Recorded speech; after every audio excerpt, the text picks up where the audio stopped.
Soy la licenciada Soledad Hernández y los invito a compartir dos tópicas vinculadas al traumatismo de tórax. La primera está relacionada con un análisis de las principales problemáticas asociadas a este traumatismo, y la segunda parte tiene que ver específicamente con cuidados enfermeros desarrollados sobre este tipo de pacientes. Para ello nos fijamos como objetivos en la primera tópica repasar las condiciones anatomofisiológicas de la cavidad torácica, por otro lado identificar las lesiones letales y los mecanismos fisiopatológicos y mencionar las principales problemáticas asociadas. Para este recorrido son tres ejes los que vamos a ir desarrollando y tienen que ver con los conceptos asociados que consideramos relevantes en el trauma de tórax explícitamente en cuanto a su clasificación, su fisiopatología y algunos estudios diagnósticos, y las principales problemáticas que encontramos. Para la primera parte, en este repaso anatómico, recordar que la cavidad torácica está formada por 12 pares de costillas que se unen en la parte posterior a la columna vertebral, en su parte anterior al esternón. El paquete neurovascular intercostal corre a lo largo de la superficie inferior de cada costilla. Dentro de la cavidad torácica encontramos los pulmones. Estos pulmones están recubiertos de una membrana que es la pleura, que consta de dos capas, una visceral y otra parietal, que fisiológicamente entre ellas existe un espacio que es potencial o virtual, que no está relleno de nada, y en el momento de que ocurran mecanismos por los cuales este espacio se puede ocupar con aire, por ejemplo generando un neumotórax, o con sangre generando un hemotórax, comienzan las problemáticas que vamos a ir mencionando a lo largo de este recorrido. Tengamos en cuenta que en este espacio potencial se pueden acumular hasta 3 litros de sangre en cada lado, digamos, ¿sí? Entre ambos pulmones encontramos otra estructura que es muy importante, que es el mediastino, otro espacio muy importante que es el mediastino. En el mediastino tenemos corazón, aorta, vena cava superior e inferior, tráquea, bronquios principales y esófago. Como límite inferior, esta cavidad torácica va a encontrar el diafragma, que me va a separar la cavidad torácica de la cavidad abdominal, y los órganos que están en la posición superior del abdomen, como pueden ser el hígado, el vaso, los riñones y el estómago, están protegidos también por las costillas inferiores. Esto es importante porque, de acuerdo a la altura de las lesiones a nivel torácico, también podemos sospechar lesiones abdominales. Si son por debajo del cuarto espacio intercostal, más o menos a la altura de la mamila, pensamos que las lesiones podrían ser lesiones penetrantes, bien contusas, que podrían ser tanto de la cavidad abdominal como de la cavidad torácica como de la cavidad abdominal. Ahora pasamos a la definición propiamente del trauma según la Sociedad Argentina de Cirugía, y esta dice que el trauma es un daño intencional o no intencional producido al organismo debido a su brusca exposición a fuentes o concentraciones de energía, que pueden ser mecánica, química, térmica, eléctrica, radiante, ¿sí? Que sobrepasan su margen de tolerancia, o a la ausencia de elementos esenciales para la vida como el calor y el oxígeno. Puntualmente entonces definimos al trauma y decimos que es todo impacto ocasionado a nivel de la caja torácica, ¿sí? Que tiene que ver justamente con lo que veníamos mencionando anteriormente. Esto va a perjudicar a tanto órganos como a diferentes estructuras de sostén, como pueden ser las óseas, que son las costillas, el esternón, ¿sí? Y a otras estructuras como pueden ser los pulmones, el corazón, el mediastino, ¿sí? Todo lo que esté ahí dentro de esta cavidad. De acá la importancia de la asistencia rápida, oportuna, efectiva, ¿sí? Eficaz de tanto el prehospitalario como la atención hospitalaria, ¿sí? De acuerdo a las valoraciones, la valoración tanto que hagan en el prehospitalario como en el hospitalario, se incrementan las posibilidades de sobrevida de nuestros pacientes. Ahora, existen algunos conceptos que son como importantes de tener en cuenta cuando hablamos de trauma, y tiene que ver justamente con el mecanismo de lesión. Y esto quiere decir en qué forma, cuál es la forma en la cual se lesiona la persona, ¿sí? si esta persona se cae, si esta persona sufre una colisión, ¿sí? ¿Cuál es el mecanismo en el cual se genera esa lesión? Por otro lado, la cinemática le da una interpretación a esa lesión, ¿sí? Ese tipo de mecanismo, lo pone en un contexto general y dice, bueno, a ver, la contextúa y dice, para este tipo de mecanismo lesional existen puntualmente todos estos tipos de lesiones que tenemos que ir a buscar. Entonces hay lesiones específicas y exclusivas que son para las situaciones de caída, para las situaciones de explosión, para las situaciones de desaceleración frontal, como pueden ser choques, de desaceleraciones verticales, como son caídas, ¿sí? Bien. Y la energía cinética tiene que ver con la energía que está acumulada en un cuerpo que está en movimiento.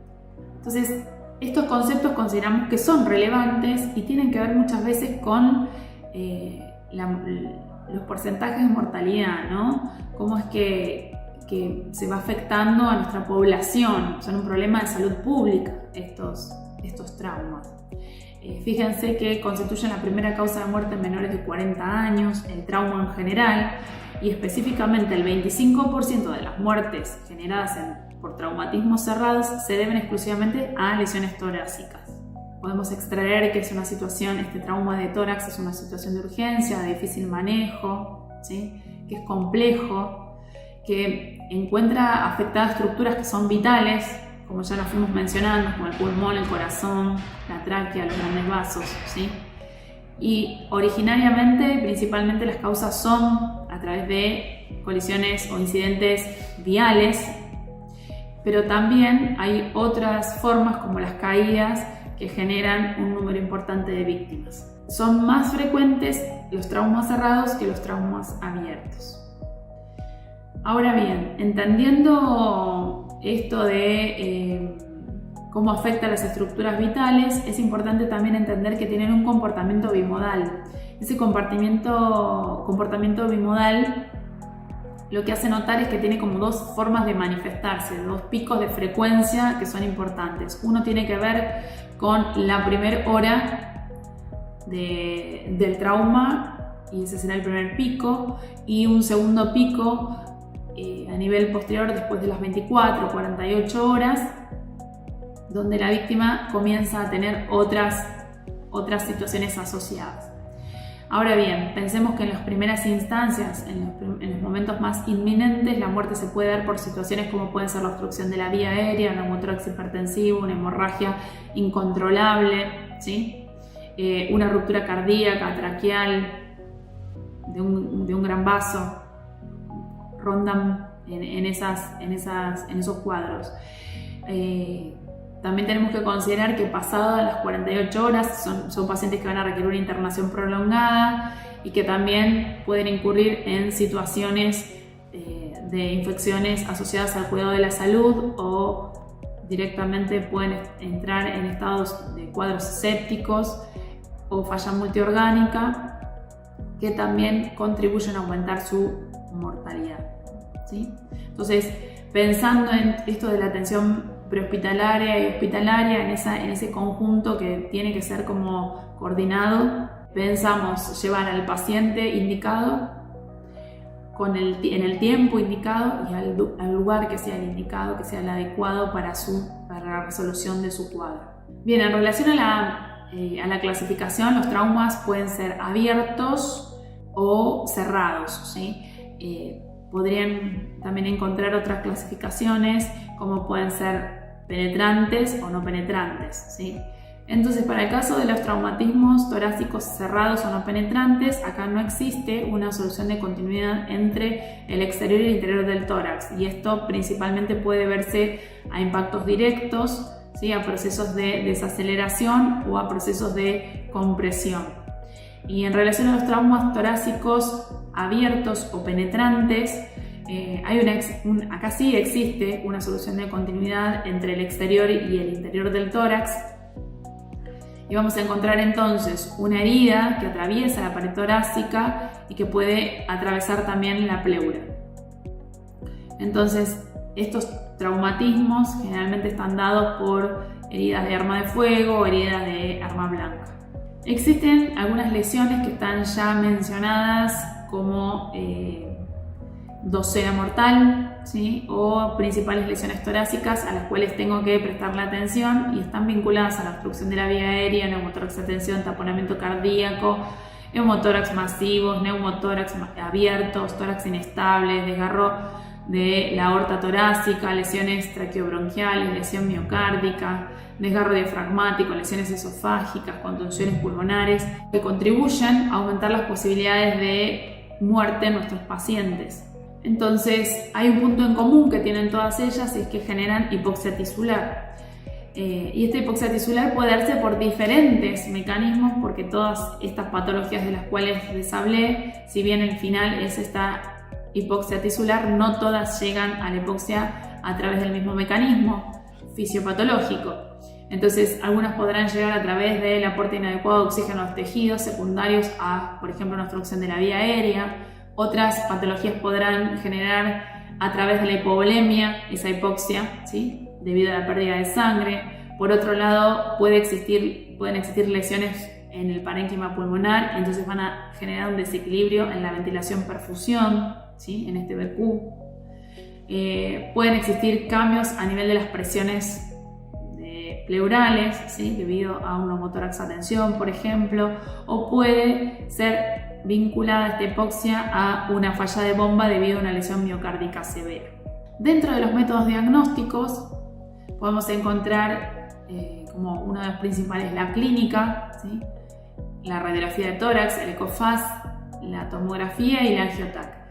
Me quisiera detener 2 segundos en lo que es la clínica y el ecofaz, que tiene como bastante utilidad en las unidades de emergencia y son predictivos de muchas conductas terapéuticas rápidas de urgencia, así que necesitamos tomar. Dentro de los signos y síntomas podemos encontrar vinculados a lo que determina la hemodinamia de estos pacientes, ¿no? Y la parte respiratoria. O sea, podemos asociar a, por ejemplo, piel pálida, fría, húmeda, la respiración que sea superficial, ¿sí? Y rápida. Estos pacientes van a estar taquicárdicos, taquipnéicos, con ansiedad, con disnea. Pueden tener ruidos respiratorios disminuidos o directamente estar ausentes, ¿sí? Presentar enfisema subcutáneo, hiperresonancia del lado afectado, pueden tener hipotensión, yugulares distendidas, desviaciones traqueales menos frecuentes o poco frecuentes, pero están descritas así. Y en relación a lo que les mencionaba del ecofaz, bueno, el objetivo va a ser detectar a través de esta ecografía líquido libre tanto en la cavidad torácica como en la cavidad abdominal, y eso me va a permitir ver qué conducta se va a tomar, si requiere una cirugía o alguna técnica de forma inmediata. Entonces es una herramienta que es muy valiosa, ¿sí? Para tomar esas decisiones terapéuticas en pacientes traumatizados. Como también esto nos sirve mucho cuando tenemos un gran porcentaje de personas que atender, como en situaciones de catástrofes. Bien, dentro de las consideraciones para reflexionar tienen que ver con que el tratamiento de los traumatismos de tórax en su gran porcentaje se resuelven a través de intervenciones quirúrgicas mínimamente, a través de drenajes pleurales pueden resolverse, pero pese a eso, hay un 15 o un 30% de lesiones que son penetrantes y que van a requerir de toracotomía como medida terapéutica. Pensar también, por otro lado, que todo neumotórax traumático se puede convertir en hipertensivo. Mayores son las posibilidades en los primeros momentos de la ventilación mecánica, ¿sí? Entonces, en esos momentos es cuando es que aseguramos esta vía aérea, determinar esos cuadros de ventilación de la forma más adecuada. Por otro lado, el neumotórax a tensión es uno de los enemigos a los cuales tenemos que enfrentar junto con la hemorragia, ¿sí? Que van a ser letales para nuestros pacientes. En este neumotórax estamos hablando de un mecanismo unidireccional, univalvular, donde el aire va a entrar a la pleura pero no va a poder salir. Esto va a generar un aumento de la presión intratorácica, ¿sí? se colapsa el pulmón del lado afectado y se genera un colapso vascular producto de un desplazamiento de estructuras hacia el mediastino, ¿sí? Hacia el lado contralateral de donde se generó la lesión. Tener presente siempre, como les dije antes, que el 50% de los neumotórax se van a convertir en hipertensivos cuando están ocultos, cuando no sospechamos de ningún neumotórax, cuando al paciente le colocamos